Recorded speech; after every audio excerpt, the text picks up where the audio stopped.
love you. I will always love you. You mean so much to me, more than you'll ever know.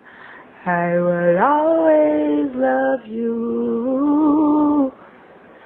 I will always love you.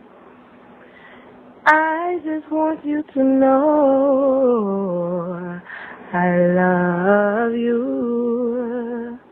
Now have a good rest of the day at work. I just wanted you to know, like, you mean so much to me. Like, I hope this was sweet enough for you. Glory for such a beautiful life that has been lived. You can take your seats. First, I want to say thank you to each of you for being here today.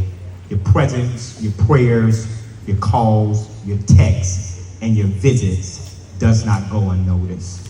Today I stand before you not as only a grieving husband, but as a grateful one. Grateful that God allowed me to share my life with an extraordinary woman named Travana. Many people knew her as a singer, as a worshiper, as a sister, a daughter, a mother, and a friend. But I had the privilege of knowing her as my wife. I got to see parts of Travana that most people never saw. I got to witness her strength, her faith, her determination, and the incredible love that she poured into our family every single day. Travana wasn't just my wife, she was my teammate. She was the person that I built dreams with. She was the person that I called when something good happened, and the person I leaned on when life became difficult.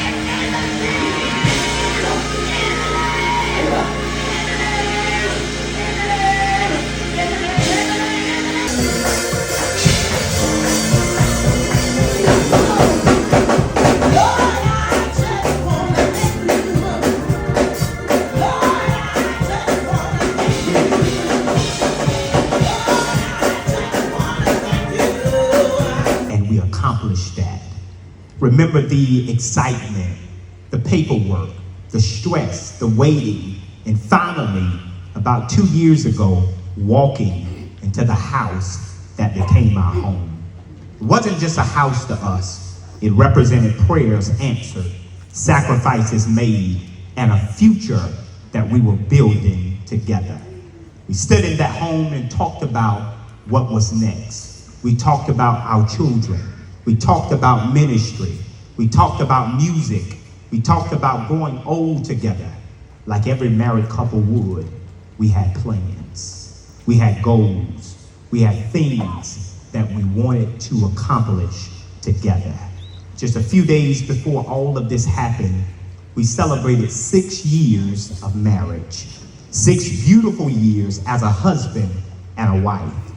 We reflected on how far God had brought us from being young and dreaming about the future to becoming parents, homeowners, ministry partners, and best friends. I think about our anniversary dinner.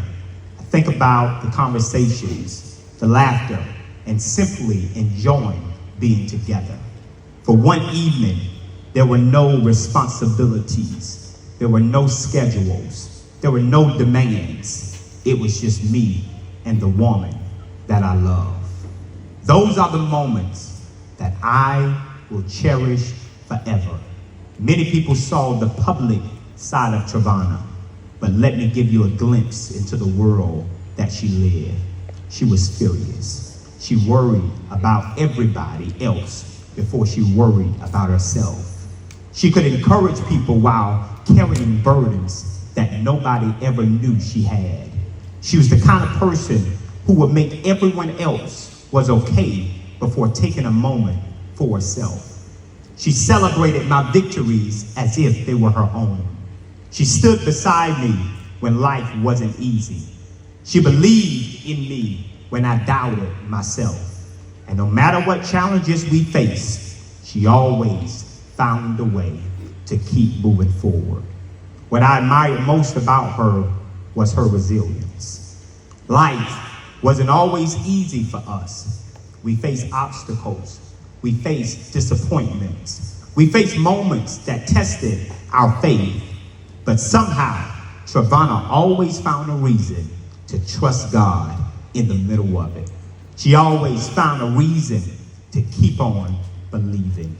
And if you knew her, you knew that she loved her family. She loved her children with every fiber of her being. Everything she did was rooted in making sure they were loved, protected, and cared for. The lessons that she taught them, the memories that she gave them, and the love she poured into them will remain long after today. These circumstances that bring us here today are painful beyond words. In a very single moment, everything changed. Our family was faced into a reality that we never imagined.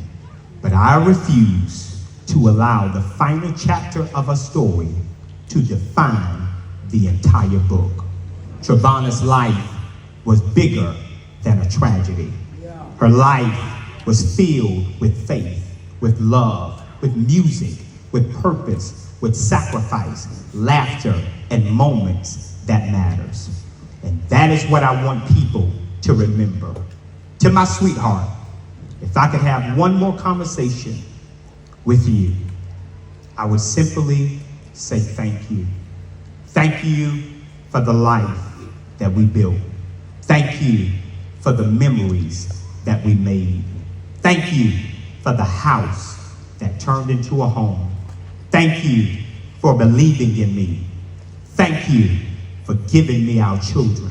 Thank you for every prayer that you prayed over our family and every sacrifice nobody ever saw. Travana, thank you for loving me. So today, I don't say goodbye. I say until we meet again. Rest well, my love. Rest well, my friend. Rest well, my wife. You will forever be a part of who I am, and your love will live on through every life that you touched. I love